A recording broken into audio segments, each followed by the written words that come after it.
So we have an agenda today that is related to the Not Another Child, Not Another Hospital campaign. Advancement. So.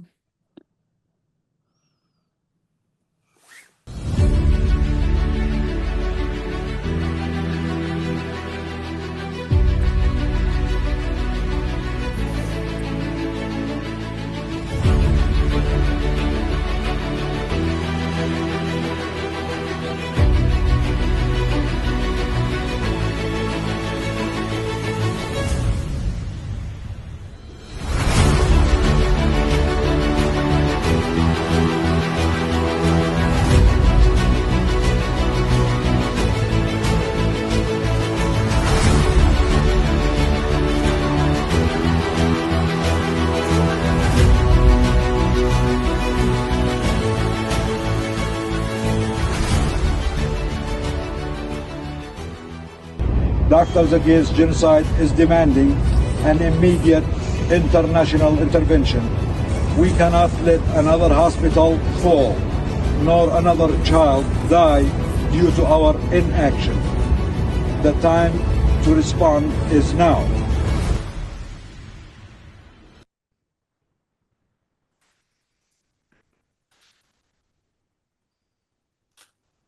Thank you, Maisa. So welcome, everyone. We're very happy to have you. We have a lot of familiar faces and not so familiar faces, and we have a very full agenda today. So welcome, everyone, and I'll give it to Dr. Jbour to also welcome you. Hello, everyone. Thank you for being here. Thank you for all those who are trying their best in their own way to help and speak up for Palestine. The meeting tonight is about updates about the campaign that we have, Not Another Child, Not Another Hospital, the progress that we had so far, the events that we had so far, the groups and the the allies who are participating with us. We are gonna hear from few of them also about their opinions, what they want to add to the movement, and we want to hear from you also. We want to try to make this meeting kind of more informal, so we can hear as much as we can from you about your feedback, your suggestions going forward. So thank you everyone for being here. Karam, are you there? Yeah. So you're all familiar. Can you go back, Maisa, please, to the previous slide? So we are going to talk about the campaign, and we are going to talk about the petition itself and how much progress we're having and what people have used it for. A lot of our members have been able to actually print it and take it to their leadership, and we want to hear from them. We have many organizations that have endorsed the campaign. We have over 60 organizations, and that's pretty, we're very grateful, and we are looking for more. We will also update our audience on progress with medical aid to Gaza in partnership with Within Our Lifetime and Health Care Workers for Palestine, New York. And we will hear from Dr. Lara Jirmanus, who is on the call. Dr. Lara is an internist in Boston, and she has been very active on the BDS campaigns, and she will share with us her thoughts and her ideas about how to build on the Not Another Child, Not Another Hospital campaign and use the momentum to exert pressure and invite our organizations to actually divest and do the right thing when it comes to military spending. We will hear from Dr. Dorotea from Eyewitness Gaza. Eyewitness Gaza are our colleagues in Canada, and they are colleagues who have been to Gaza already, and they have updates, and they have held significantly wide press conferences on the day of commemoration of genocide victims. We will hear from Dr. Lama Khouri on the No Child a Target campaign. She will share with us the campaign that she has, and she will also update us on what to do as supporters. We will hear from Dr. Lisa Goldman Huertas and her partners from Physicians for Humanity on the campaign to protect Kamal Al-Adwan Hospital. We will also share with you the Doctors Against Genocide 2025 calendar in honor of the doctors and healthcare workers of Gaza and their heroism. And we have a few pictures to share pretty quickly together with you and review the campaign.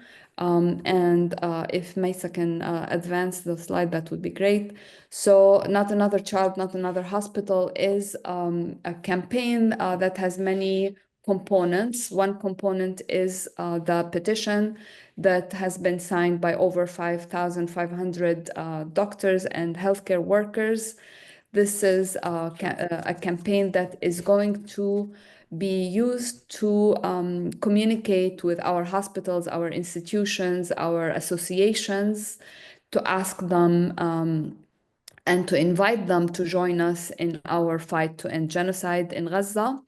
We realize that the medical community should be in the forefront of fighting genocide because we are the people who swore an oath to protect life and who swore an oath to do no harm, and genocide as the crime of all crimes that affects health worldwide and in ways that we have seen in Gaza beyond imagination. It is our duty to stand together and oppose this.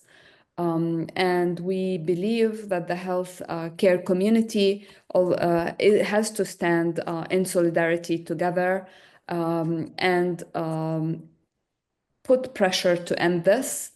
A lot of us have been organizing and have been working together for over the past 1 year, but our work has not been completed, and we continue to need more of us to join the fight. Next, please.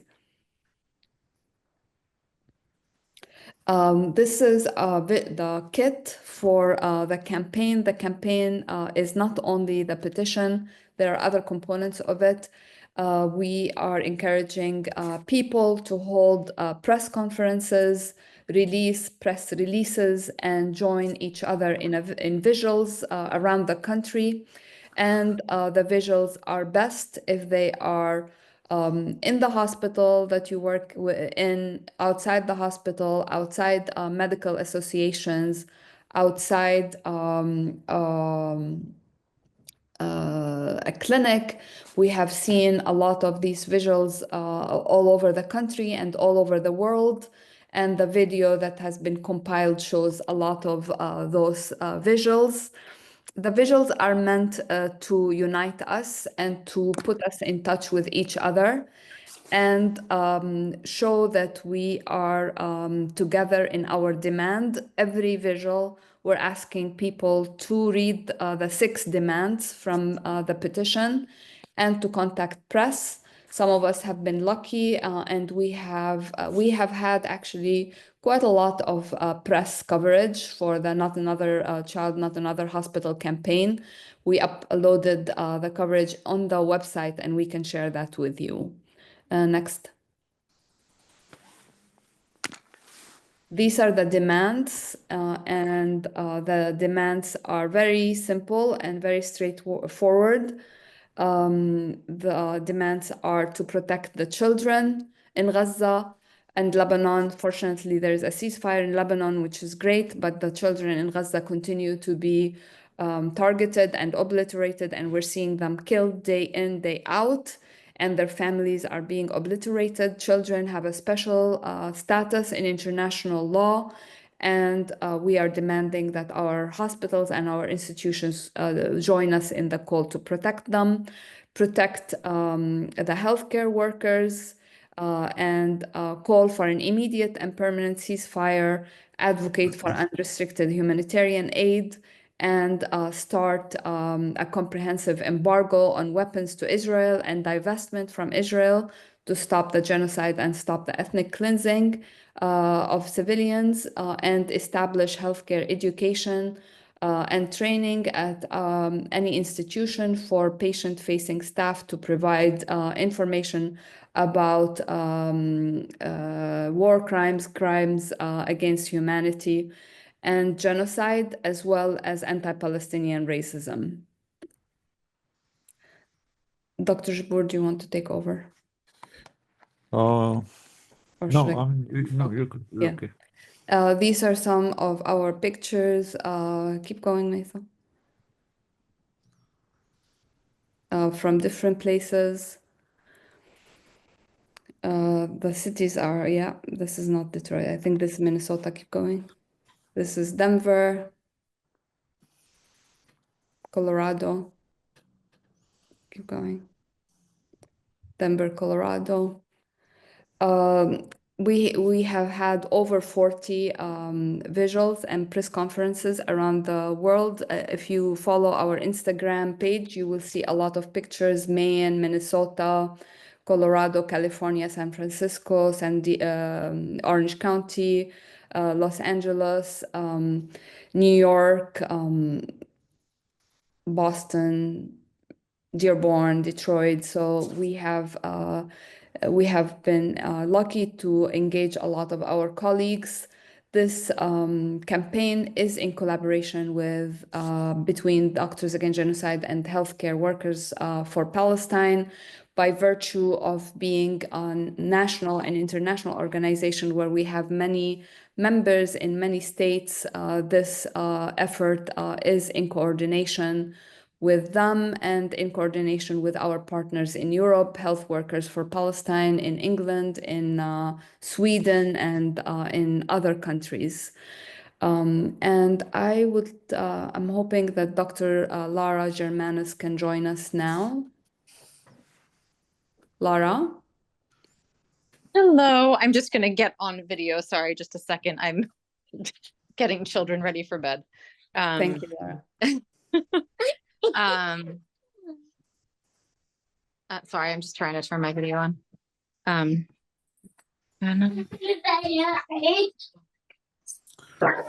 Don't even know why I can't work my phone right now.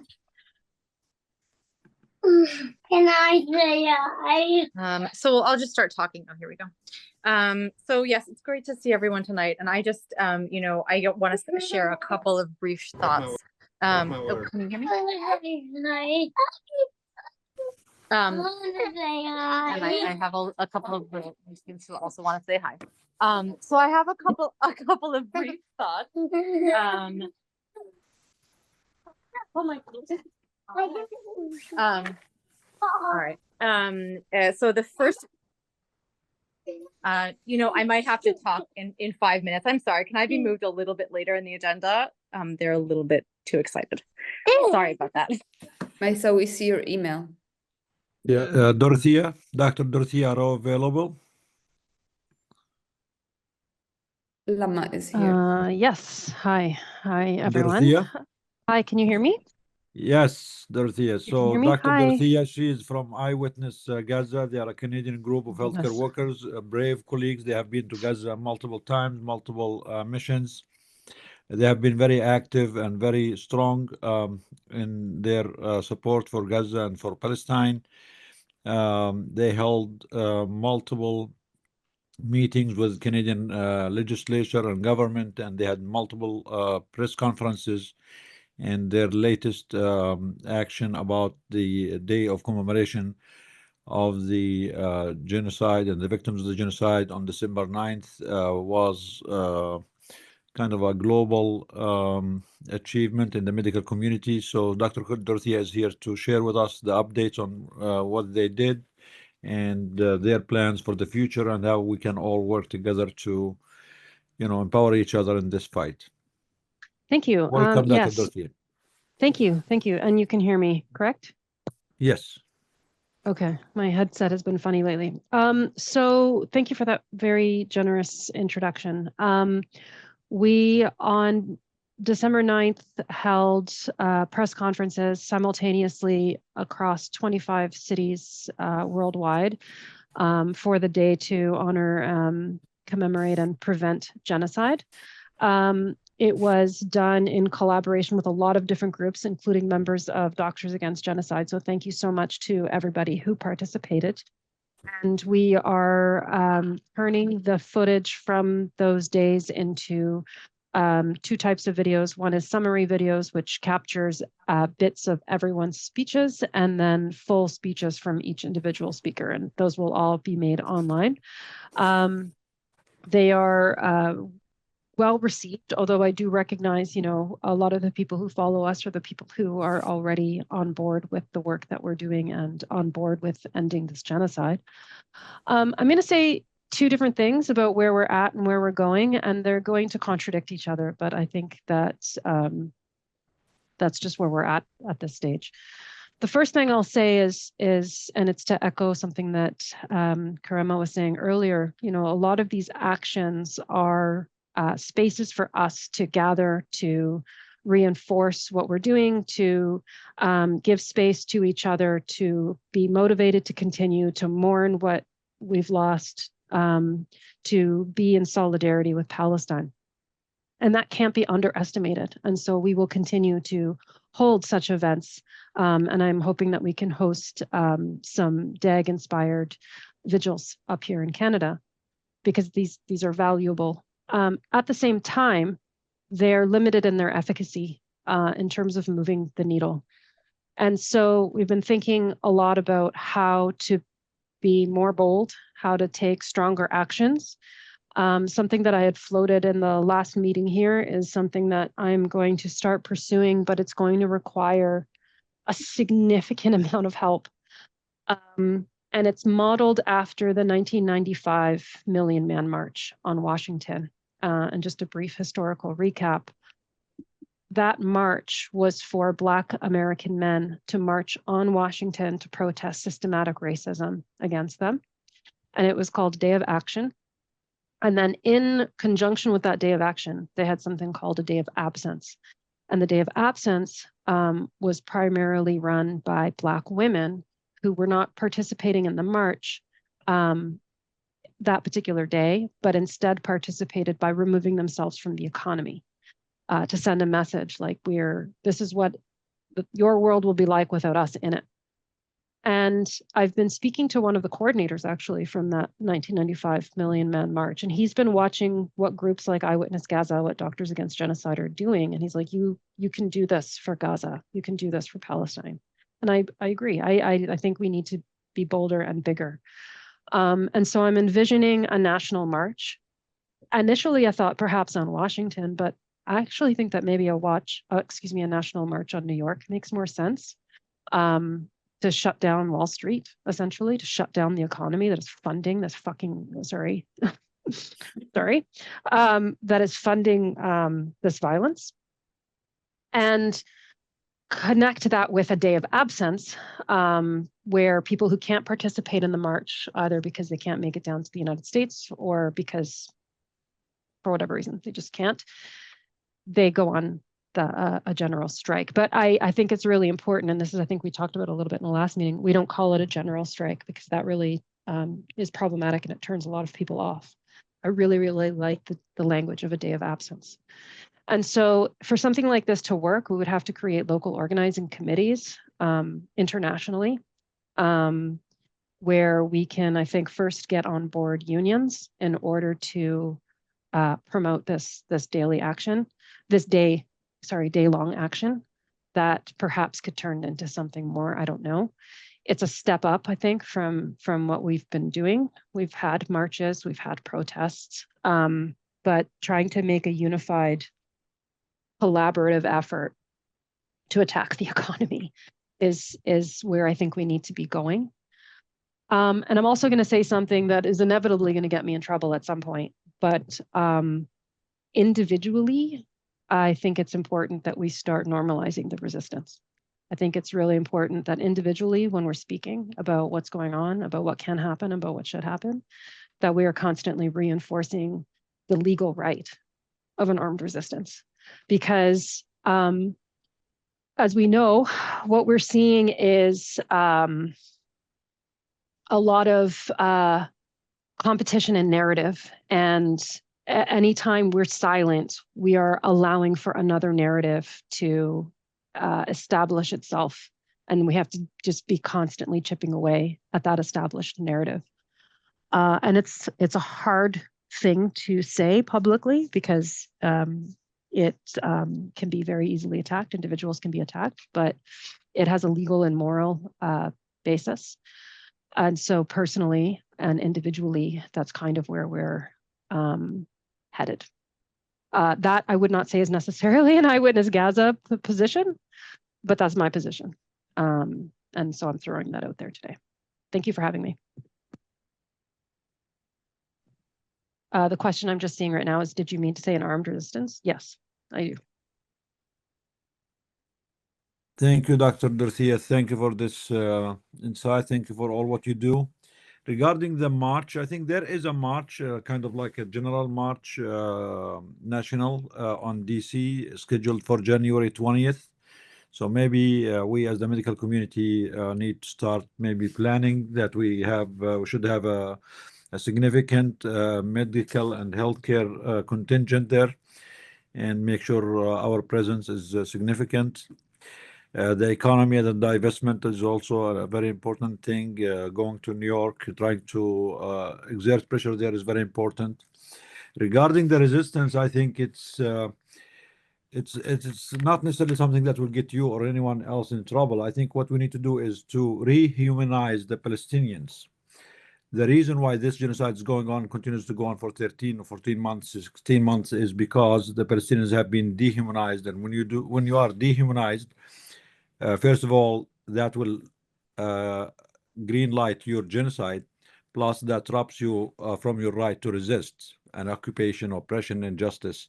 So rehumanizing Palestinians, and that goes without saying that it is by itself will give the Palestinians the agency and the right to resist. And as you said, Dr. Dorotea, legally and on every aspect, the Palestinians do have the right to resist any injustice or oppression or occupation that's been enduring for 75 years and more, and the genocide that they have been going through for the last 75 years, not just in the last year. The genocide started in 1948. The intent for genocide started 120 years ago. The only reason it was not called a genocide then is because the dehumanization of the Palestinians, of the Arabs, of the Muslim, of the brown people all along. It's part of the racism, because when there was a genocide somewhere else, they called it on kind of much sooner and early on. The fact that it's not called a Nakba, a genocide, it is a genocide, Nakba genocide, is because the life of the brown people does not count as much. They are dehumanized, and which means that, you know, everything goes when it comes to them. So thank you, Dr. Dorotea. Maybe we'll have more questions for you at the end of the session if you are going to be around. We're going to move now to Dr. Lama Khouri. Dr. Khouri, are you here? She's going to talk to us about the campaign from the mental health workers, the global network, the Palestinian network, and they're not a child, what do they call it? Not child is not a target campaign, which is a sister campaign that we started together, and we have been working and collaborating together all along. So welcome, Dr. Khouri. شكرا. Thank you so much. سلام وحب للجميع. I'm speaking to you from the stolen land of the Lenape people. It's really an honor to be with everyone. So inspiring and empowering. You know, we're not going to be quiet. We're going to keep up the fight. So I'm here to tell you about No Child a Target. I don't know if I can share the screen. Maisa, can you give Dr. Khouri the ability to share her screen? I'm not the host. I think Ribhi is. Yeah, but Give me a second. Yeah.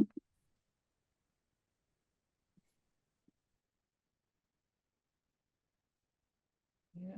Well, I can tell you. So No Child a Target is a campaign being launched, it's an urgent call from Palestine Global Mental Health Network. And the Palestine Global is basically Palestinians globally. All Palestinian mental health professionals throughout the globe are calling on all of us to call on world leaders to force Israel to adhere to the UN Convention on the Rights of the Child. Okay, so I should be able to Yeah, share it's the screen. if you Yeah, should thank see the you. green button at the bottom. Yeah, thank you, Rip. Yeah. Yeah, I'm old, but not that old. So here I am. Okay, so these are the slides. Thank you so much, Rip. Yeah, take it out. Yeah. So do you see the screen? Yep. Yes, okay, great. So this is No Child at Target, that's our logo. And basically we want, the call is really very simple, is Israel must adhere to the International UN Convention on the Rights of the Child. Now, of course, we say that, but we see what's happening. It's not, they don't adhere to anything. So these are the international networks. I'm having a hard time pulling this up. Sorry. Do you see the international, do you see the logo, the big logo with the, anyway, we are 20 networks throughout the globe, and each network Yes, we will see it, be, Lama. okay, great, thank you. So the idea is that each network will lobby its government to, so in a way, it's kind of, it's like not another child, not another hospital, but the focus is the government. And to, do more education. At this point, we're doing more education, raising awareness on the violence against children. And as I always say, the Zionist entity wants to erase us from past, present, and future. The past, memoricide, they change the names of streets, they change history, they change the gaslighting and so on. The present, as we can see, the genocide. And the future is they target our children. And it's not only, often we lose sight of the West Bank and the rest of Palestine. It's, of course, Gaza is horrific. Gaza has the highest number of child amputees per capita in the world. Starvation, the impact of starvation, I mean, you're all doctors, I don't need to tell you, but the impact of starvation on brain development, on mental health, on, children, fetuses who grow in the body of a mother who's starving, their organs don't function. Recently, I was told that the studies show that fetuses who grow when the mother is starving end up with schizophrenia, have higher incidence of schizophrenia. So you can imagine what we're going through. Inside the rest of Palestine, our children are the only children on the planet that are judged by the military court. The only children on the planet. And just 2 weeks ago, the Knesset passed a law that a child who's accused of terrorism, okay, what is terrorism? Is they threw an effing stone. If you throw an effing stone, you are a terrorist. And then you can be tried, you will be tried in a military court, and a child as young as 12 could get a life sentence. All this, I mean, imagine a child living in this environment with parents who have to deal with this environment. If you've ever been to Palestine, and if you haven't, you must go because it'll change your life forever. It's not a normal life. You go from one point to the other. You don't know if you're going to get home safe. You have no idea what traffic you're going to get. The schools they're not the same schools. Kids have to live in terror all the time with parents who are terrorized, and families are broken apart. So if, let's say, I hope I'm not spending too much time, but if, let's say, if you don't have an ID in Jerusalem, you have an ID, fathers and their kids can be separated. They do everything on purpose. They make sure to arrest, fathers, so the children grow without a father. There's the Palestinian feminist, Dr. Hawash and I know very well, Nadira Shalhoub Kavorkian, coined the term unchilding. Unchilding means you steal the children from the realm of childhood under the pretext of security. They take our children from the realm of childhood. They're not, our children are not allowed to be children. And why do they do that? They know what they're doing, because we won't have a future. So this is the focus of No Child a Target. So the main aim is Israel must abide by the provisions of the Convention on the Rights of the Child. The convention is a legally binding document, but as I said, you know, for them legally doesn't mean anything, you know. I mean, there are so many, you know, laws and whatever they're violating, but when, you know, the hope is when it comes to children, maybe people will be more moved, maybe governments will be more moved. Now, there are 4 core principles in the Convention on the Rights of the Child, which is survival, development, participation, and protection, meaning the child has the right to have everything the child needs to survive, has everything the child needs to develop and have a, you know, full life. And the child has the right to participate in his, her, or their development, and the right for protection, which of course the Zionist entity violates all the time. The No Child a Target focuses on 3 articles. The convention has over 40 articles. The 3 articles we focus on are core, you know, we feel are core important things that has to be attended to so that our children can grow, you know, which is the governments must do what's in the best interest of the child. The family must be provided what it needs for the child to grow, to help the child grow. And the child needs everything, has the right to get everything the child needs for development. Now, so I'm going to put in the chat links to this international petition. We have this international petition. We just started and we gathered, you know, almost 3,000 signatures, which is phenomenal considering the time. And it's, you know, if you have a phone, if you could scan the QR code and do it right now, that would be great. But I'll also put it in the chat and maybe a follow-up email. And basically this letter, you know, this petition says what I just explained to you, the situation on the ground, and calls on world leaders to enforce the convention.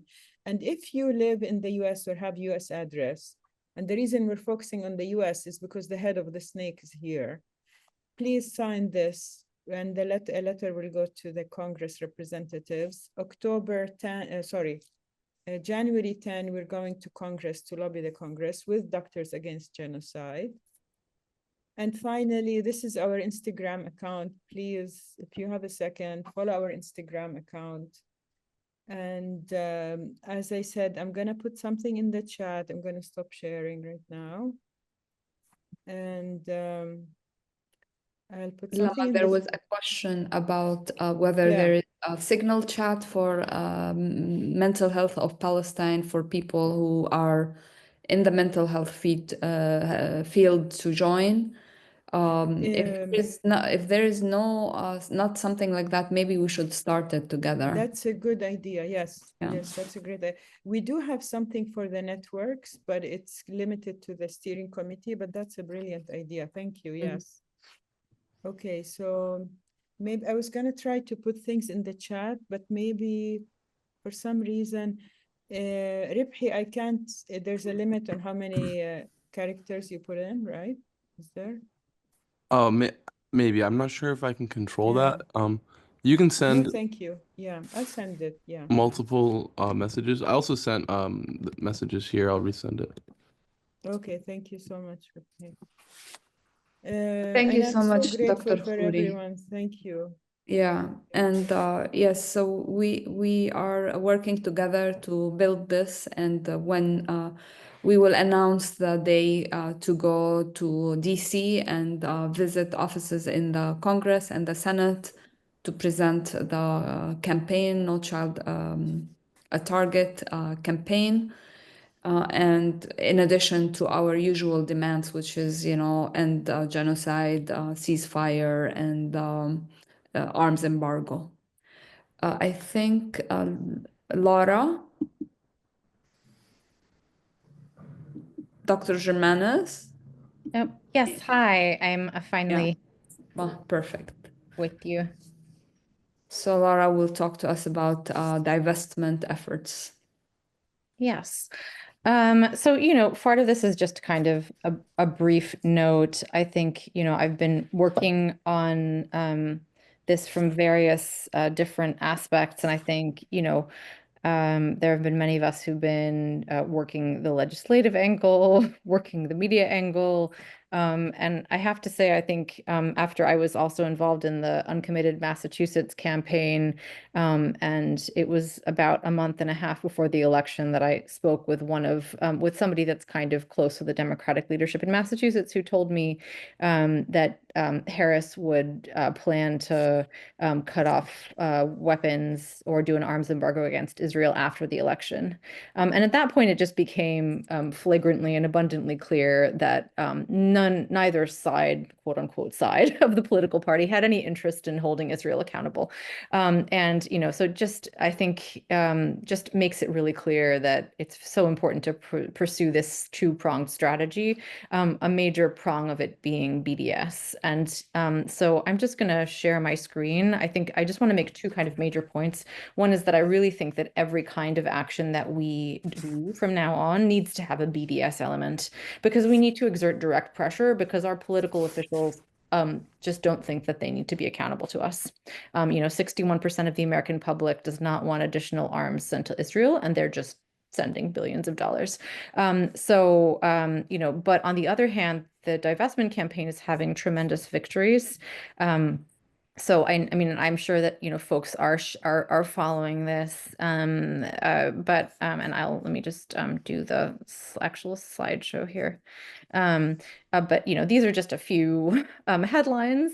But basically, Israel's economy is really suffering right now, which means that BDS is working, and we just need to really lean into this and continue to work. So I'm just partly here to advocate that we really integrate this into the campaigns in the hospitals.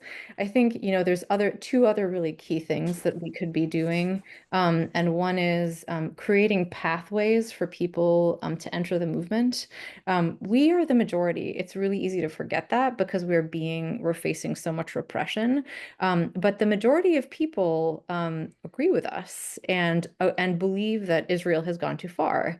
And I think that what we could be doing better is creating pathways for people to enter. So that's why I drafted a letter, and there's another also sort of there's, I think, a lot of organizations that are thinking along this line. The AFSC has been pushing for ethical investment advocacy rather than sort of advocacy which appears to single out Israel by naming it, but by saying, universities or any kind of ethically responsible entity like a hospital should not invest in war crimes, should not invest in crimes against humanity or genocide, singles out Israel.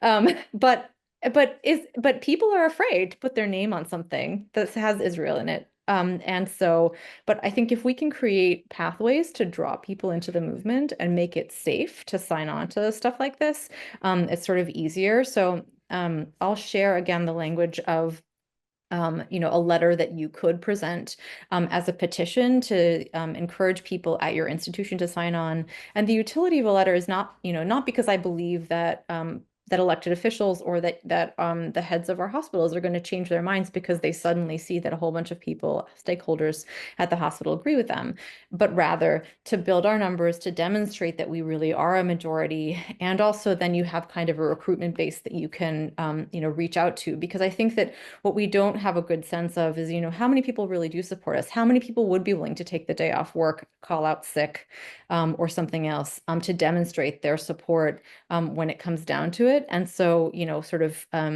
so that there's that piece. And then the next piece of this is actually also building across issues.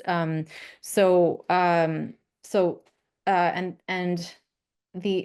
think that people may or may not be aware that the Israeli government has actually collaborated with organizations in the United States to in some ways try to present as criminal the Palestinian Solidarity Movement in all of its forms, and to try and get rid of it.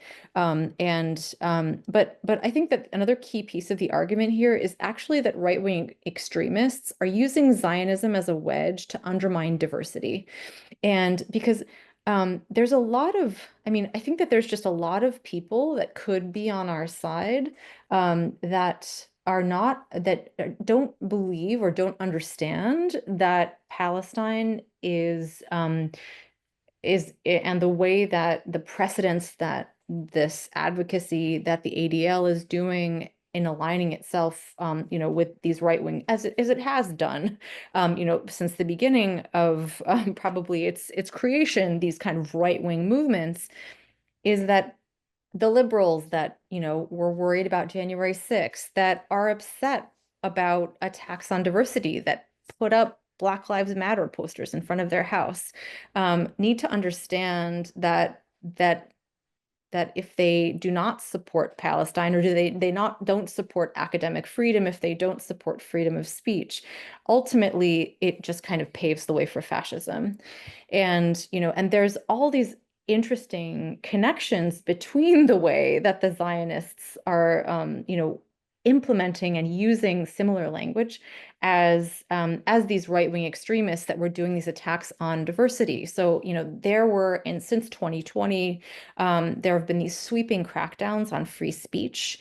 So there were actually 44 states that had introduced bills or taken other steps that would limit the way that teachers can discuss racism and sexism. And they centered these bills on a list of divisive concepts that originate from a September 2020 executive order by Donald Trump. Right. So Trump is an incredibly divisive figure. I mean, I think it will remain to be seen how people react to his presidency, if people are going to become scared and self-censor, or people really are going to stand up like they did the last time. But it's just the same language as the ADL is putting in bills to try and limit critique of Israel. And to show that this formula is also, it creates, because when you use a precedent of religious discrimination to protect a political ideology, there's no reason why that same argument can't be used to protect extremist right-wing Christians who are trying to undermine the right to choose, or any other kind of issue. And so to demonstrate that these issues are actually completely linked, and if we don't fight them together, we're in huge trouble, is just the other aspect that I really want to encourage people to demonstrate. And lastly, to kind of highlight the way that we are experiencing systematic discrimination, because I think that is really radicalizing. I did not include a slide about and sorry, this is just kind of another argument about psychological safety versus divisive concepts. One of the ways that institutions try to prevent discussion of divisive subjects is by arguing that it's because of psychological safety. We make our workplace unsafe by talking about things that make people uncomfortable. But that's actually incorrect. It's not what the definition of psychological safety is. Psychological safety actually is being able to take risks with your team and have difficult conversations. So just if anybody tries to tell you that. So, ultimately, and in some, I just think that we have a lot of potential here because we are the majority, and to figure out how we can mobilize this majority to really demonstrate the power of our movement, and then actually exact material consequences on Israel through boycott, divestment, and sanctions, and so by encouraging our institutions to divest, by encouraging them also to boycott businesses that do business with the Israeli government in healthcare. There are a couple of Elbit subsidiaries that do provide and produce equipment for hospitals, and then and for advocating for sanctions. So that's really my summary. Thanks so much, and thanks for this wonderful work. And it's really a pleasure to be here with all of you. Lara, I was also hoping that you can maybe teach our members how to do it in the hospitals, like just give the quick summary of power mapping and how to present demands to, for example, an administration in a hospital or something like that that has BDS language. Sure. I mean, I guess the brief version of this would be, I think that they're all kind of together, because I think that step one is a foundation, is demonstrating that we have a kind of moral authority and that we are the majority, because that's not clear.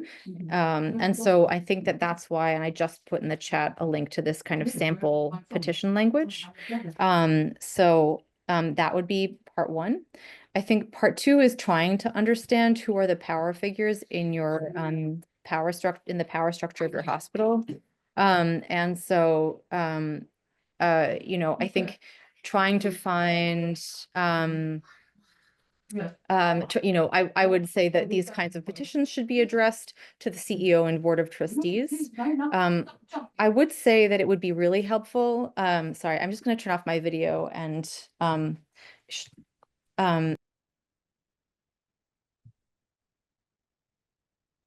so I would say, by taking a look at the power structure of your hospital and seeing, is there a head of DEI? Is there, I think part of what is really helpful in terms of the power mapping issue itself is, and making sure that you're making a structured demand, because you may find that there is a person who is sympathetic to the cause and in the higher up levels of the power structure, but finding an ally who can help you kind of unpack who the power players are in your institution, I think, it can always be helpful also to just sort of see an organizational map of the structure of your institution to do this. And then it's a matter of doing escalating campaigns. But I think that all of the campaigns start with a foundation of demonstrating that there is a core set of people that do support this. And the more that you can provide precedents, I know, like, for example, in my institution just recently, a number of people created a petition for net zero, like carbon and sort of like healthy environment and healthy planet. Start the truth. Just a second. So I think, the more that you can demonstrate, oh, our organization has done this on other issues. And, if that is the case, it can be really helpful.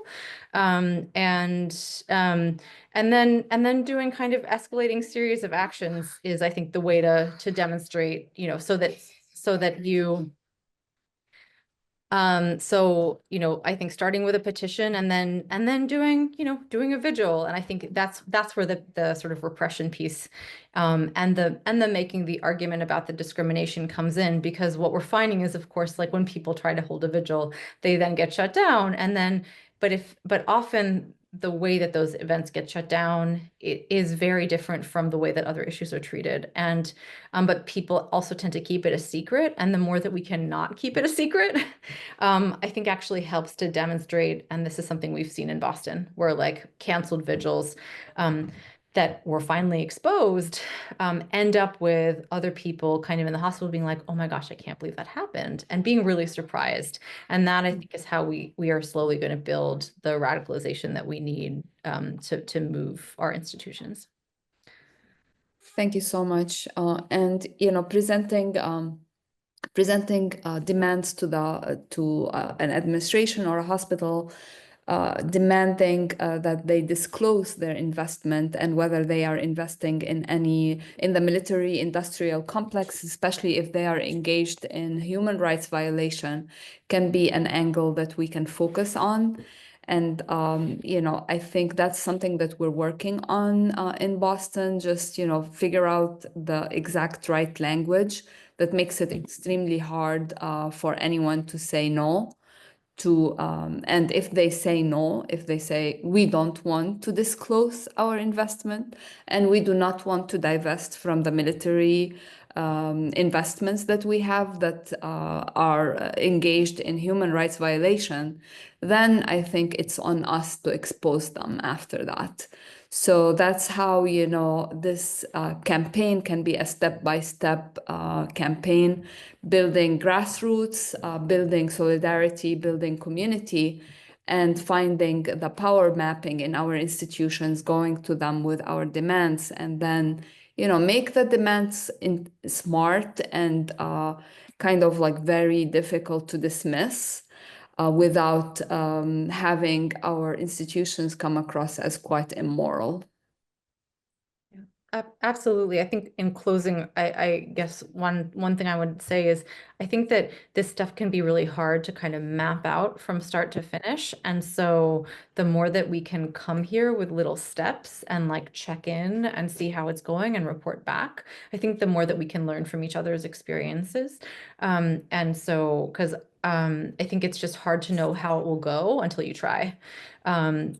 So Perfect. that's it. Thank you so much, Lara. I think our next guest is going to be Dr. Lisa Huertas. Hello. Hi, Lisa. Can you hear me? Can you hear me? Mhm. Yeah. Wonderful. We just wanted to share our action alert. I have placed it in the chat. The idea for the action alert was, as like many of you, we've been following developments in the north of Gaza. Our healthcare colleagues, including at Kamal Adwan Hospital, who have faced really apocalyptic conditions of a constant targeting of many different kinds, both of the hospital and of individuals, including the director of the hospital. Kamal Adwan, as many of you know, was a children's hospital, and he's a pediatrician. Many of us were moved by his updates day to day about what's been happening in the, I think, more than 70 days now of siege. He was also on the call, I think, was it 2 weeks ago? Yeah. The dad call. I was so moved by being on the call with him, and so we've just generated basically a way to send letters to all of our elected leaders. This is a U.S. Anybody who wants the text of the letter or wants to learn more about how we did it, we're totally available to help people with that. But so far, I think it's well over 2,400 letters generated to elected officials in the United States, specifically naming the hospital and asking for protection of healthcare workers in Gaza, healthcare workers and patients in Gaza. And we're well aware, everyone writing this action alert, that what we need to be approaching our elected leaders about is not just one specific hospital. It's multiple hospitals. It's the whole campaign in the north. It's the bigger genocide. But in a way, I think it is helpful for us to speak our colleagues' names, to make people aware that there are real people with real names. And somehow I feel like sometimes that breaks through more easily. And just we wanted to speak out against what we were seeing. So we encourage everyone to sign. I shared it in the chat, and I could put the action alert in the chat again. Everyone to sign and share with others. The letters generate, I believe it's to both senators, Congress, the president, and state representatives as well. So it takes a few moments to put in, both your own information for each of the different fields. But we're headed for 3,000 letters that have been generated. We did this a couple weeks ago. And unfortunately, the situation at Kamal Adwan has remained incredibly dire, with constant attacks on the hospital, many patients and staff dying. So I think that's the main thing I wanted to say. And just a little bit about me and Physicians for Humanity. Well, firstly, about Physicians for Humanity. We are a group on Facebook that was formed by many physicians who were being censored We're not allowed, we're being kicked out of groups for discussing our solidarity with the people of Gaza in October and November of 2023. So we, that was how we got together. And I think we're also a really great place. One of the few places I think on Facebook in you know, the US that it's US based, but we have a lot of Canadian, we have Australian, we have colleagues from other parts of the world as well. There's a lot of where people who are new, I guess, newer to the issue of Palestine are welcome, and there's a lot of educational resources there, a lot of information about charities there, lots of ways to get involved for newer folks. So that's something to consider if you have people who are only on Facebook or who are new to the issue, that we might be a good home for them. We're partnering very closely with Doctors Against Genocide. Many of us consider ourselves both members of Doctors Against Genocide and Healthcare Workers for Palestine, and this supportive space for speaking up for humanities. And I think that's all I was going to say. I was just going to say that I'm also I'm in New Haven, Connecticut, and I'm a family physician and breastfeeding medicine specialist. Thank you so much. And I will put as much information as possible in the chat. Feel free to ask me any questions. Thank you, Lisa. Thank you for your help regarding Kamal Adwan Hospital. And as many of you know, Kamal Adwan Hospital and many hospitals in the north have been under constant bombardment in the last few weeks, last actually 75 days. All Gaza has been under attack for the last 15 months. I mean, the news that we hear from Kamal Adwan Hospital are terrifying. It's horrific.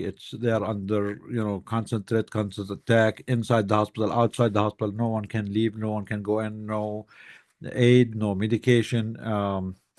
Multiple fatalities and dozens and dozens of injuries inside the hospital. Yesterday or the day before, 2 of the doctors at Kamal Adwan were murdered by the Israeli genocidal army.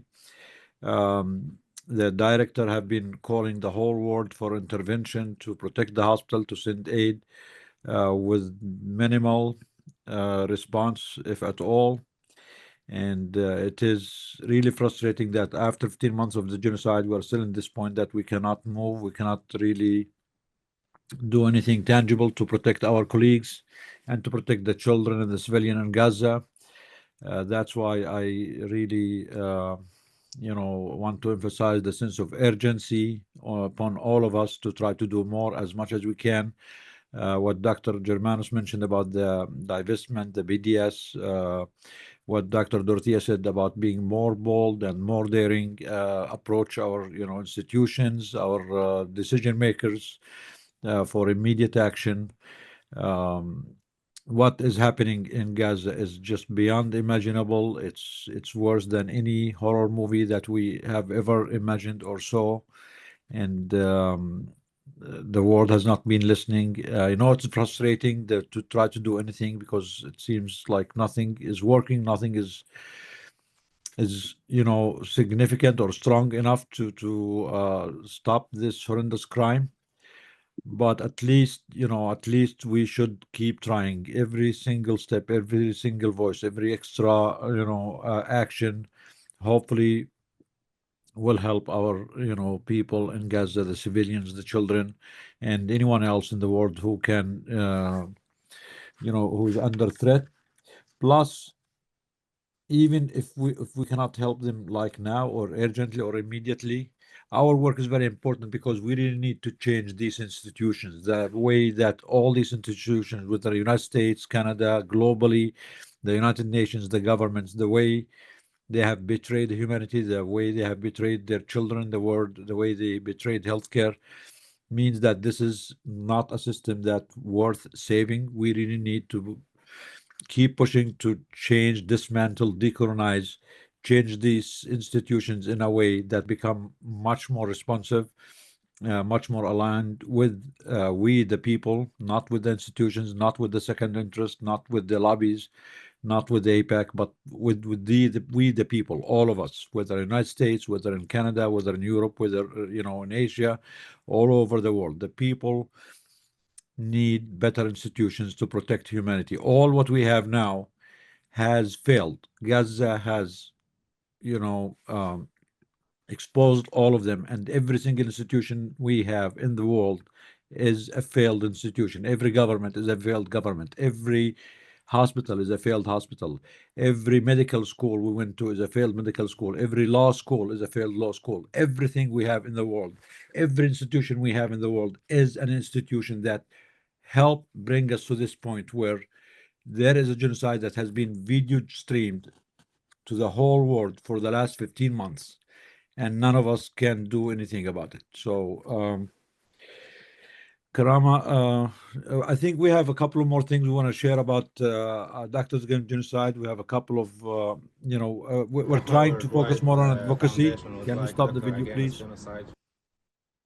Yeah, so we're trying to focus more on advocacy, and we think this is where our mission is focused as Doctors Against Genocide, to fill this gap, because the medical community has relied so long on just sending aid and medical supplies and missions without being vocal about their work and about their role as a medical community to protect the sanctity of life. But we also do try, whenever we can, to send aid to Gaza. We collaborate with other organizations that are more aid centric. We actually managed to get some aid into Gaza 3-4 days ago. We have been trying to get it in for the last 2 months. This just gives you an idea how hard is it to get medical beds. We send medical beds to few hospitals in Gaza. One of them is Al Auda, one of them is in the south, Al Nasr Hospital. The goal was to send the aid mostly to North Gaza, but we were denied 3 times. The shipment was returned from the border 3 times. But we managed, along with Rahma Worldwide, to get this shipment 3 days ago into south of Gaza, Al Nasr Hospital. So we sent, I think, 1 full container of medical beds for the hospital that lack these beds, and another container for the medications and other equipments. They did share with us initial video just the minute they got into Gaza, and in the next few days they're going to share with us about these supplies when they distribute them to the target hospitals. If you want to share the video, Karam, please, or Rabhi. Rahma Worldwide Foundation would like Doctor Against Genocide for your donation of 1 container of hospital beds for our family in southern Gaza Strip. Thank you for your donations. This container will go to Gaza, southern Gaza, and thank you. So thank you for the people in Gaza, not for us, but we're trying our best to try to get anything whenever we can. It's very, very difficult. It's very complicated. Every single shipment, even for pure medical supplies, usually is a big struggle by itself. And from our experience, this shipment alone, just beds, was returned 3 times, and we managed to get it in last week. So hopefully now, since we know that we were able to get something else, we're gonna do some fundraisers to send more supplies in the next few weeks.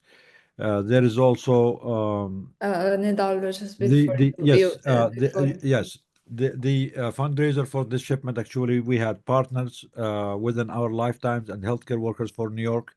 They were major donors for this shipment, and them along with us and Rahma Worldwide, we coordinated this shipment, and alhamdulillah that it did make it to Gaza, and they are in the process of distributing them, and inshallah we'll start a new campaign for the next wave of supplies and beds and whatever the hospitals there need. So healthcare workers for Palestine, New York, and within our lifetimes, we're our major partners and fundraisers for this event. The next thing is also in honor of the doctors in Gaza, the doctors that we lost, Doctors Against Genocide. We created a calendar in collaboration with the Palestinian artist Ahmed Al-Khalidi.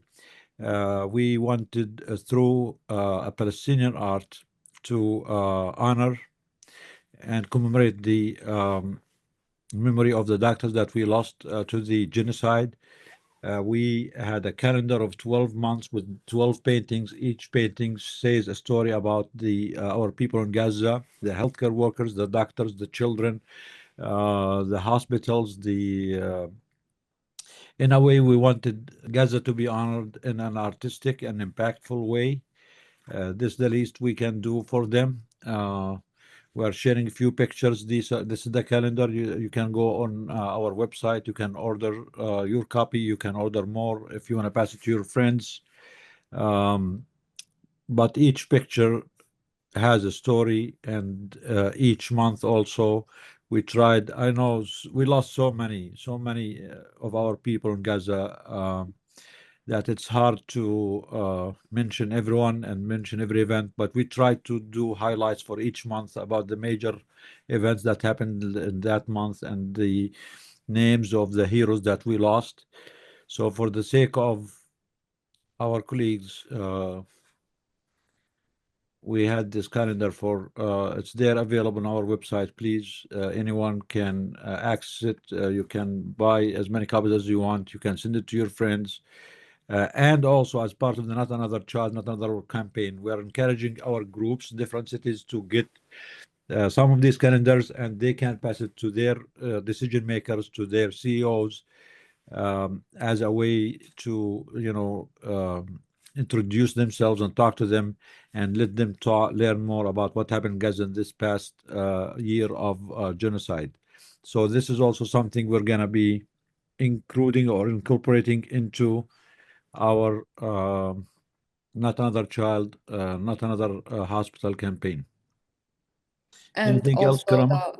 the any money that is spent on the above the what it costs to print it will be donated to Gaza Medical Aid. So it is a way to support Gaza in a way, and also document this year of horrible genocidal acts that have been inflicted on our people. Each page has a description of what happened in that month, like highlights. And like you see here, this is Dr. Hammam al-Loh.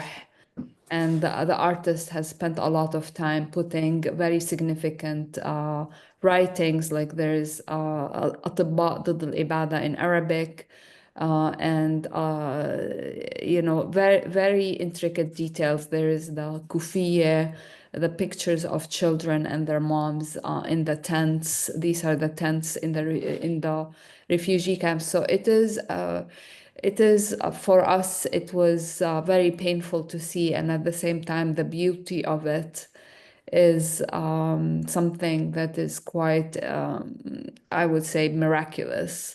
So I hope you will all have the chance to check it out and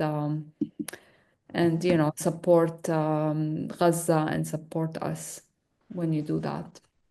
In the calendar also, we have highlights of the major dates in the history of the Palestinian struggle. So instead of the regular holidays, we put the dates of the injustices that the Palestinians went through since the Nakba, and all the significant dates. We tried to include as many as possible in our calendar, so they will be all highlighted there, and some of them have the explanations where we can. Thank you everyone for being here, and I think we can go open this for questions now. Anyone has any question? Anyone has any suggestion? I know it's very frustrating that we are still at this very early stage of trying to help our people, while by now this whole thing should have stopped 12 months ago. But we are trying, and we're open for suggestions. Anyone who has any question or suggestion or ideas that can empower this action, that can help us, that can unite more of the efforts from other segments that can help healthcare, they can raise their hands, and we'll be happy to answer your questions.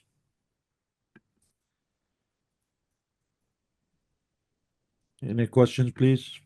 1 second, please. Hey, guys. This is Nabil. I had my hand raised. Not a question, just a suggestion and maybe a question. The question is, have you guys heard from Dr. Hussam Abu Safiya? And if someone has his contact information, it'd be great if we can share it. The other thing is a recommendation. The recommendation is when you guys sign the petition to the politicians, my recommendation, do not put under topic, do not put foreign affairs, put health. Because health will get that attention. If you put foreign affairs, they'll probably skip over it. Just a recommendation. But if someone has the contact information for Dr. Hussam, it'd be great. I would like to share it with few people that can probably have him on so he can speak to the wider American public. Because I don't think the word is getting out. Yeah, I mean, thank you, Nabil. Yes, actually, I have been personally, whenever I share with the politician, I have been putting healthcare and other things, not foreign affairs, because they know it's about Gaza, they ignore it. Correct. But when you put, foreign affair or domestic affairs or security threat or something, any other suggestion, usually it gets more their attention more. Dr. Hussam, we do have his contacts, but he's been overwhelmed with everything. I mean, honestly, they cannot stop burying their colleagues, their children. The devastation that's going there, he barely responds to us because I don't blame him. We cannot blame him. I cannot blame him. It's just so much to keep up with, and even his colleagues, many of them are not able to get hold of him more than once a week because of all what's happening. So different. But I can, privately, if there's anything we can try to, reach out to him, I'll be happy to help you with. Okay, thank you, Thank you, Nidal. Thank you, Nabil. Yeah, so regarding the rebuilding Gaza, we are in touch with many organizations that have plans for rebuilding Gaza. And unfortunately, without a ceasefire, it's just planning, but no execution. Maybe next time we have our weekly meeting, we will invite a speaker who can tell us about the efforts for rebuilding Gaza, like Dr. Omar Latouf or Dr. Salman from Boston, and just have people engage with them. But we're really grateful for a lot of our partners who joined us today. I don't think we can do the work we're doing without strong partnerships and strong people who are willing to do the work, who are taking the risk, who are speaking up, who are not afraid to join the fight to end genocide. I think for rebuilding Gaza, they do have a meeting tomorrow. It's in Amman's time, 4:30 Amman's time, or 4:30 Amman's time, 8:30 Eastern time. Anyone who's interested, you can reach out to us. I can share you the Zoom meeting. But again, as Karama said, it's an effort between all these groups together, trying to make some impact and some difference. And without a ceasefire, nothing really helps. But it's good to plan rather than wait until the last minute. So anyone who is interested in these efforts for rebuilding Gaza, reach out and we can connect you with other groups that are focused more on that. Thank you. Any other questions? Can I comment on? Oh, sorry, go ahead. Can you raise your hands, please? Can you raise your what do you call it? Virtual hand, so we know where to go, please. Anyone raise your virtual hand? It's Miriam next. Miriam has her hand raised. Okay. Nidal. Okay, go ahead, Miriam. Miriam. Also, Tom Sinsek. I'll go real quick. I'm a retired nurse practitioner. Put something in the chat. A congressperson to be Maxine Dexter as a physician going in. I would like to figure out if there's some, in 3 weeks or whatever it's going to be, she'll be in the Congress. But figure out some way to get beyond her just words at her campaign website to actually being more vocal in this. I'm not sure she will, but something. So that's one area. Any help we can give, and be aware of anybody that's in DC to figure out how to go into her office bright and early and start putting pressure on her. And then the other thing is comments about the weapons industry is having a heyday around the world. right? And this is part of that big picture. Is there, so it's important that U.S. stop shipping arms, but I don't know. I'd be interested in any comments you make about dealing with the, they don't care whether they sell weapons or how they're used. So that's my comment. And then my point of question about helping with Maxine Dexter. Thank you, Tom. Okay, so Mariam, are you back? If I may just ask Tom's question, we do have a lot of initiatives on the Hill. If you join our groups, we can plug you in with our other members who do weekly visits in DC. And we're also planning all membership day of visit on the Hill in January. So if you join our WhatsApp or our Signal groups, we can get you connected. And I'll put the link in the chat. And can you please repeat the name of the Congresswoman so that we can actually catch it? It's Maxine Dexter, Dexter. She's a pulmonologist. She's a doctor. Okay. Yeah. All right. Yeah. That Thank you, Tom. Unfortunately. Who else? I think Mariam was. Mariam, are you back or no? I'm back. Assalamu alaikum. Can you hear me? Yes. Yeah. Okay, I was just gonna ask for the supply delivery with Rahma Worldwide in conjunction with you all and healthcare workers and within our lifetime.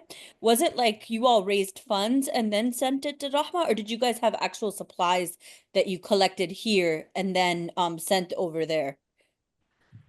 No, we raised funds and we sent the funds to Rahma and through our some other partners in Palestine in the West Bank. The supplies were bought in the West Bank from the West Bank, so that was another way of helping our people in Palestine, and they were shipped from there through Rahma to Gaza. So we try to support, if there's a way we can do all the aid, the Palestinian aid, to help the people in Palestine and in Gaza. We're trying our best to do it this way.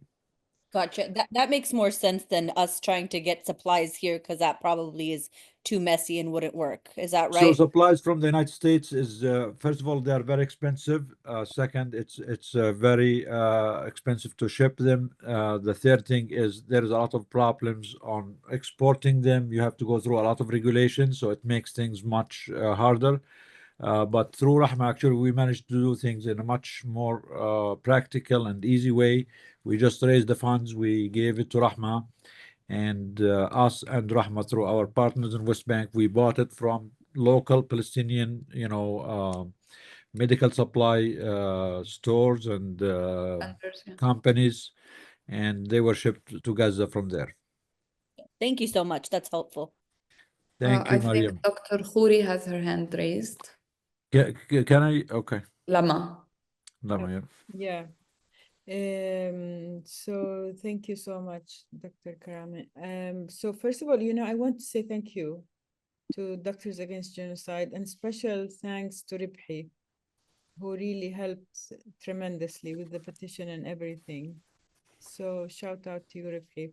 The other thing I want to say, I just placed a Signal group in the chat.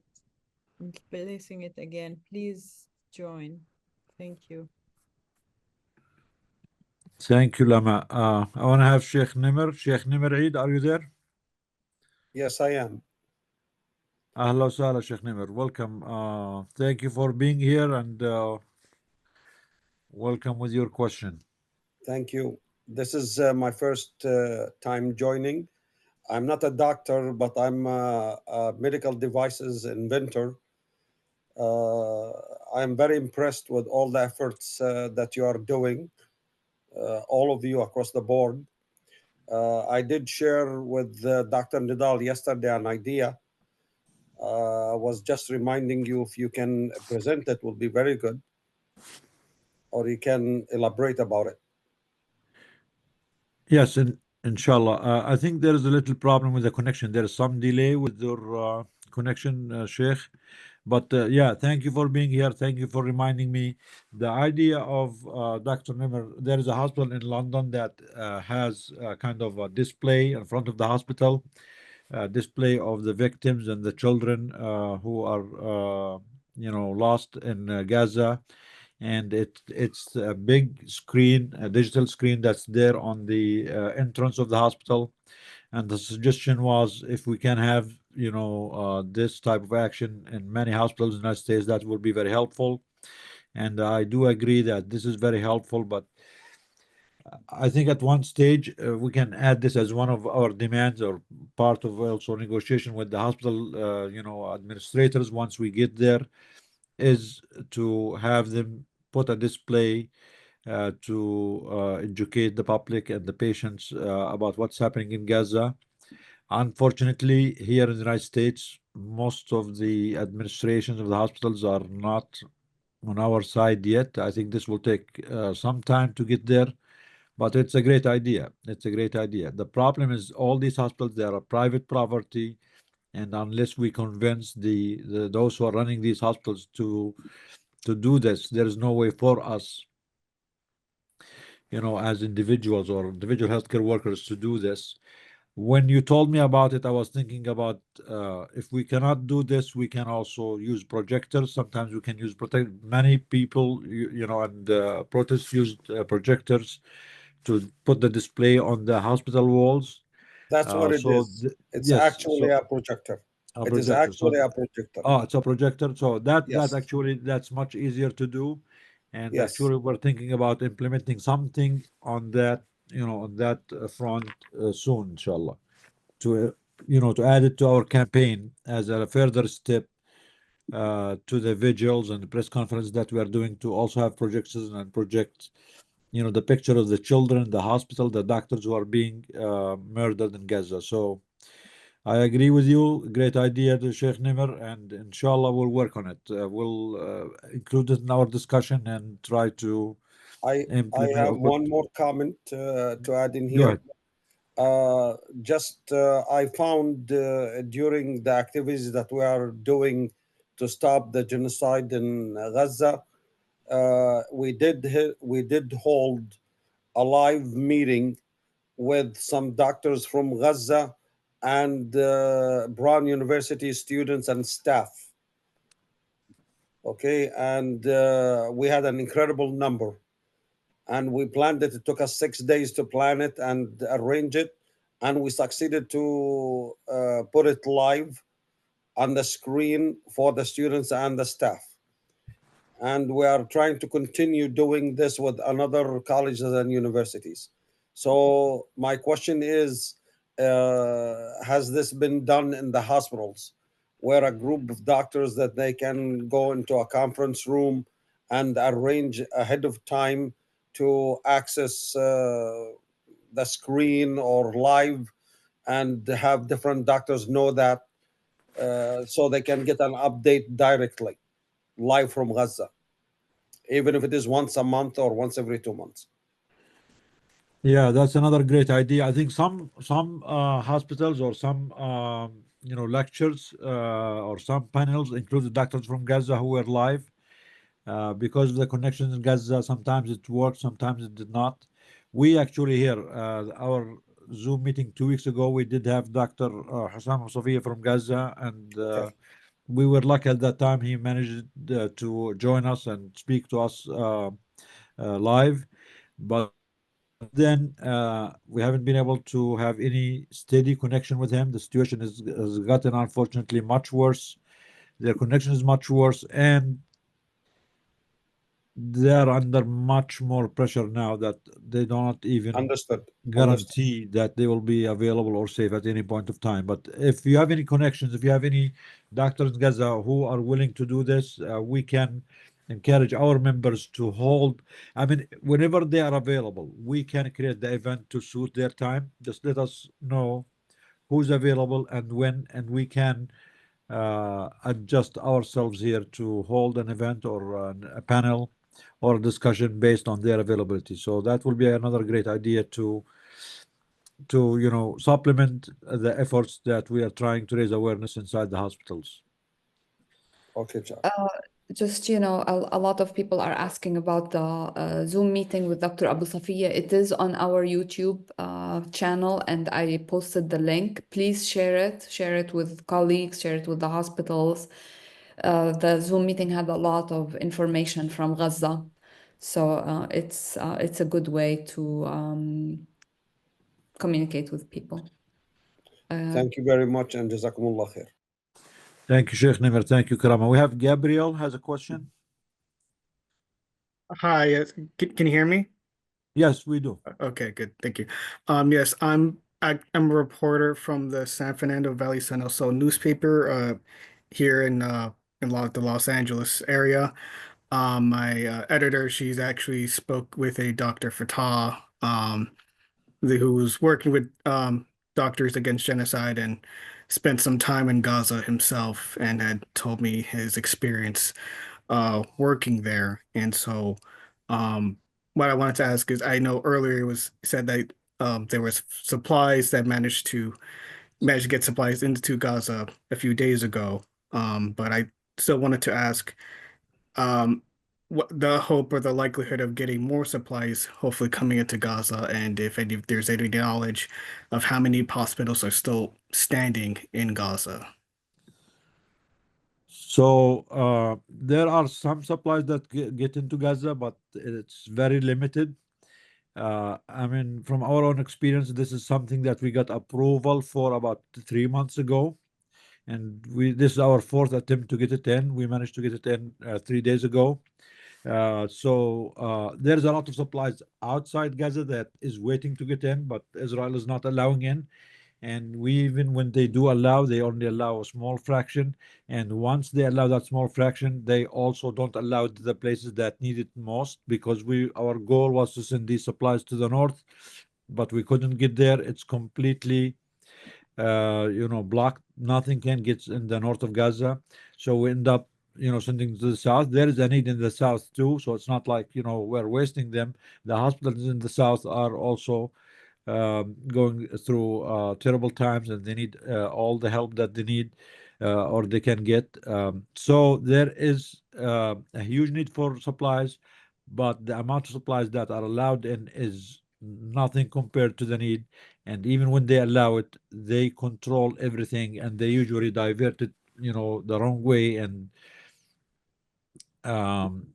because of the constant bombing and bombardment, even some of the supplies that already managed to get into Gaza, there is no safe way to distribute them to the hospitals or to the people who need them. So sometimes they actually bomb the supplies in their stores before they even get to the people, or they don't allow any safe access to these supplies to be distributed. So it's not just the point of getting the supplies in, which is hard by itself, but even once they are in, I mean, our people who got it in, they were supposed to unpack them and distribute them, I think yesterday or the day before.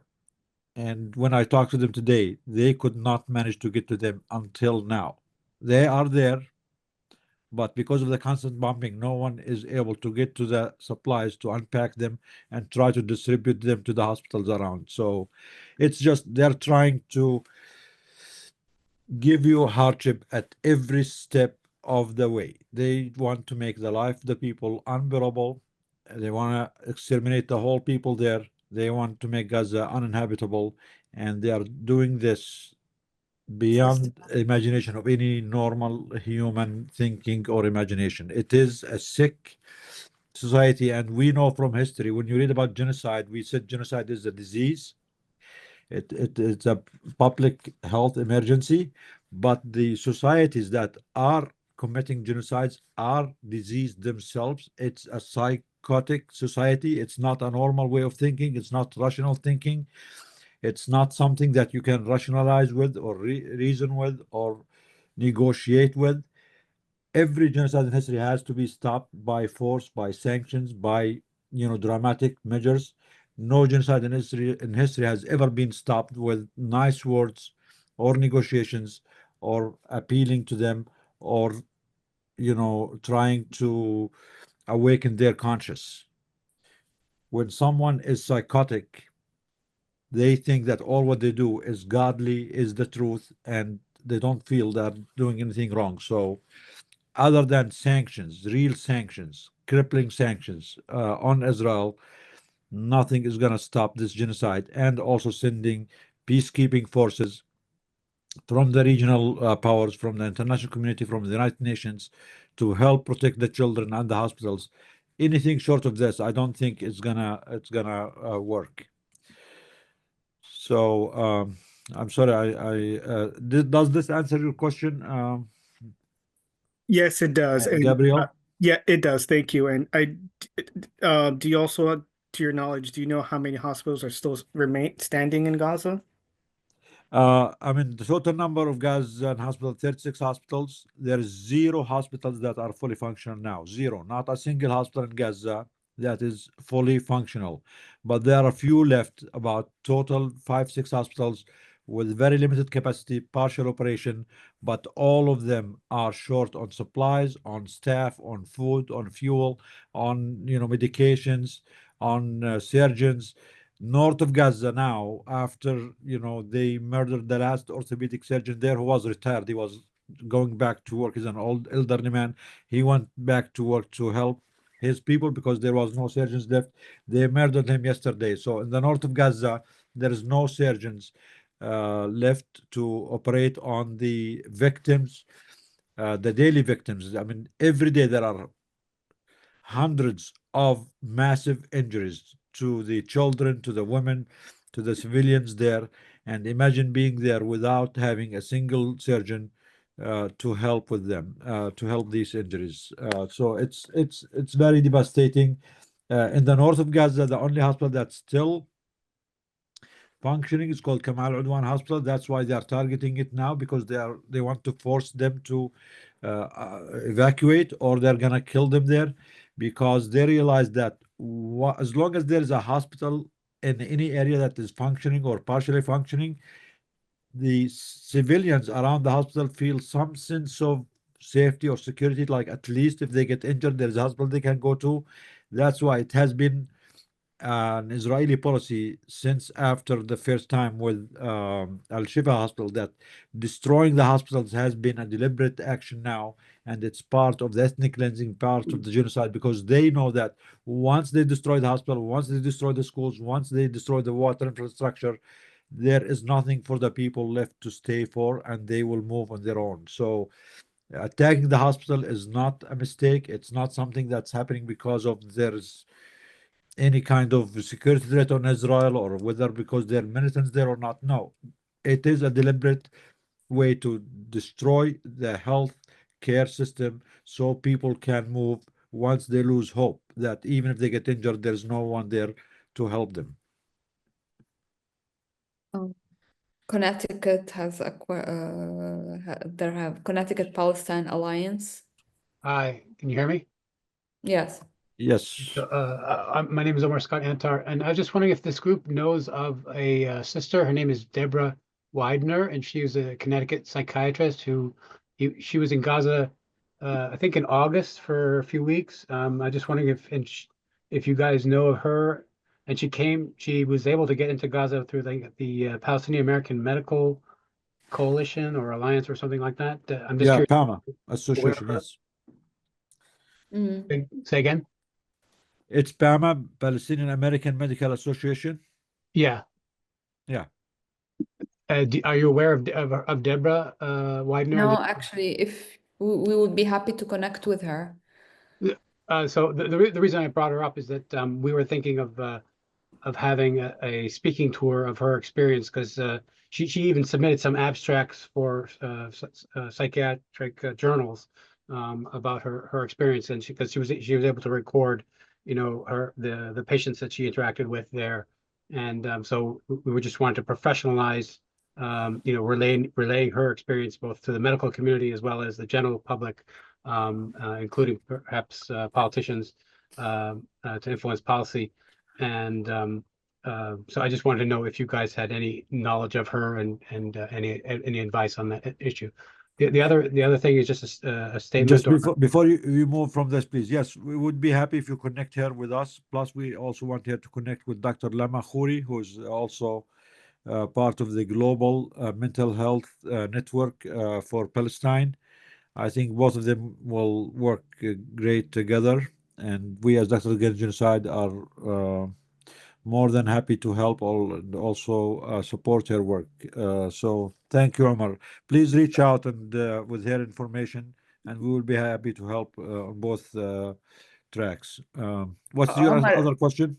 yeah, Omar, info@doctorsagainstgenocide.org. That's the best way to reach us. Okay. The other issue was the Hartford Hospital. We're doing protests outside of Hartford Hospital. This will be the second one on the 27th of December, and I sent some links in the chat a while back about the relationship between the State of Israel and Hartford Hospital as a corporation. And so I wanted to just follow up with the divestment section of this group, how we can kind of break that relationship, or you know, yeah. So I just wanted to put that out there that I'd like to do something on that. Thank you, Omar. You guys in Connecticut are extremely active. It's impressive. And yeah, I'll reach out and maybe we can share notes and compare notes about the divestment campaign. Okay, thank you. Perfect. All right. Well, hello, can you guys hear me? yeah. Yeah, hi. Listen, I don't know how to raise my hand on this thing, so I No put myself worries. on the stack list. I'm not sure if that's the right way to do it, but I just want to make sure that you guys I do have a question, but just when you guys feel it's appropriate. Yeah, go ahead, Michael. It's fine. You're next. Oh, okay, great. Oh, thank Yes. you. Okay. Well, first of all, I'm Michael Cavlin. I'm a registered nurse here at in Minnesota, and I see my brother Jihad, who is another nurse and union brother, is in the group. So I just want to say hello to Jihad there. With you guys' very kind permission, and for the record, I'm from Ireland, and I'm very, very proud to be from Ireland. And I guess with you guys okay, I'd like to make a quick comment, a suggestion, and I also have a question for you guys as well. My comment is, and I got to tell you guys, and I am so angry and so frustrated right now in this country. You talked about the sick society that is the Israeli government and their society, and it's true. That sickness extends into this country here in America as well. I'm disgusted at the left for not even challenging the Democratic Party openly and over again. They keep on making excuses for the Democratic Party, saying, well, they have the Republicans, blah, blah, blah, they're bad, they're evil. And they do this loop of like being unwilling to hold their own elected officials accountable. And I'm incredibly angry and frustrated at the so-called left in this state and in this country for that matter, because it is absolutely 100%, it's factual that the Democrats and the Republicans are both equally complicit in the genocide. No questions, no doubt. And I asked the group, what is an effective strategy to challenge these damn people that will not hold the Democratic Party accountable? That's my question, or my comment, as well as is the question on that as well. And a suggestion on that level is I'd like to see us talking about, we have protests that don't do anything. We've been doing it for 15 freaking months now. And I'd like to see maybe have a discussion on having, and I love the idea of healthcare workers doing this. I'm talking with my group. I'm also with the healthcare workers for Palestine in Minnesota. And I would love to see healthcare workers specifically taking over elected officials' offices and making it so damn in their face that the elected officials can't ignore it. And the guy in the media, for that matter, the media has been ignoring this and has been silent on this as well. So the idea of having healthcare workers taking over elected officials' offices to say you're funding genocide, and that is completely immoral. And I'd like to hear you guys' thoughts on that. And my last question real quickly is, I'm on Sky Blue now, and the new app, the new media app, and I'm What is it called? Huh? What is it called? It's called Blue Sky. Blue Sky. Oh yeah. This is one of the newer ones. And every time I mention Palestine, because I never shut up about Palestine, and every time I do, I'm constantly being bombarded by people claiming to be Palestinians. And I know there's a lot of scammers out there. I've met them. I've actually figured out how to find. They did it in Facebook. They'd say, "I'm from Palestine, and where I'm here, please send me money." And I've said, oh, Hasbra, tell me, Hasbra, how is things in Palestine now? And if you're from Palestine, you know who Hasbra is. And they won't even say anything. So it's like, okay, you're a scammer. So how do you tell the scammers? Because my heart breaks for people reaching out. And I don't like not even responding to them, but I'm not going to engage with scammers. So can you guys give me how can I figure out how to help somebody? And actually, I'd be happy to send money to a family. But do people in Palestine even know what Blue Sky is right now? Or are these just scammers here in America? I don't really have much information about the new app. I heard of it, but we don't. I'm not savvy with technology and stuff like that. It's very hard to send money to Gaza, but I think on the individual level, for small, small amounts of money, people can still use just Western Union, and sometimes they can use banks. But I don't have too much details on this. It has to depend on how much you trust the other side, whether you trust them or not. And if it's a small amount of money, using a Western Union should be okay. But there is a lot of scamming out there, so be careful, especially with the new technology. Regarding the politicians, I agree. Actually, that was my call from October last year. All doctors should go to DC, go to the Congress with their lab coats, with their scrubs, all nurses, and shut it down as a healthcare community. And we called for this action consistently every week, every month since then. And unfortunately, it's easier said than done. When we made these calls, at best we get 20, 30 people are willing to go there. We did go there a few times, only 20, 30 doctors, which is good. It's better than nothing, but it doesn't have the impact that we really want, which is, to make a real, shut down the Congress, stuff like that. So hopefully things are different now. There is a big action coming up January 20th. So hopefully this time we can mobilize enough healthcare workers to go there and try to do something more impactful, more meaningful.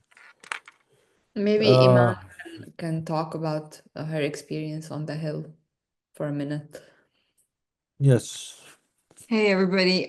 Yeah, I mean, the more folks that come, the better. I mean, we're going to be going to the Hill on the 10th of January. So if you're in the area, please reach out to us because oftentimes I think Nidal's talking about the number of people that come to the protest, but like max when we are going to the Hill, it's anywhere between 2 to 5 of us that are going, and what an impact if there were 20 or 30 of us walking in and taking over these offices like Pink does. They have like tons of people that go into the office. And so I think it would be a really big impact to have a lot of people with their, their scrubs, their white coats, heading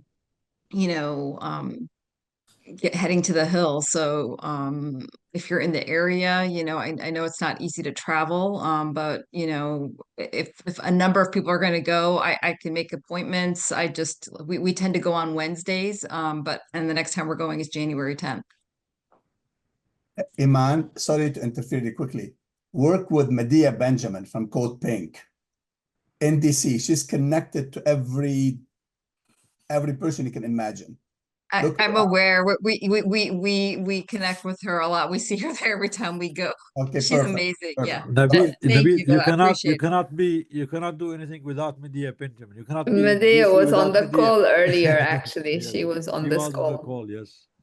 Actually, she was the one who helped us the first time we went to the Congress, me and Karama and a few others, because we had no clue where to go. And the minute we entered that building, she was there. For us, she was like, a miracle from the sky. At least she will tell us what's happening. And for her, because we had our coats on, we were like a miracle for her too. So, and since then we've been working together, and she kind of walked us through the whole thing. Everything we know about advocacy there at the Hill has been educated. I mean, Medea did educate us about it. So we work together. There's two groups, they work together all the time. Great to hear that, Nidal. I've known Medea for 20 years, so yes, I've worked with her since 2000. She's a true hero for everyone, for justice all over the world. Yeah.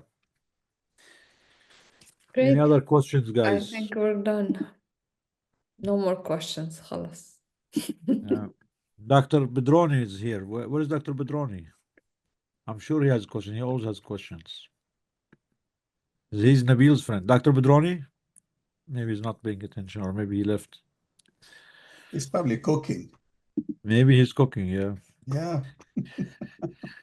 So, yeah. And I know, I mean, I know it's very frustrating, and I know there is not enough we can do to, you know, to live up to what needs to be done or to the pace of the destruction, the damage, the killing. But please, you know, stay united, keep speaking up, keep sending us advices, join events, join campaigns, send suggestions, invite others. Every single voice adds up, every single action adds up.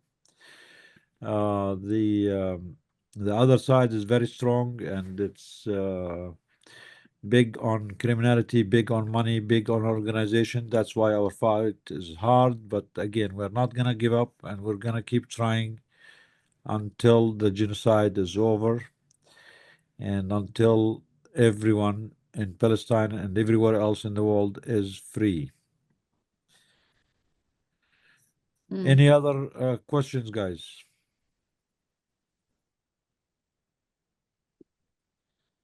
So thank you. Join Doctors Against Genocide on our website. Join.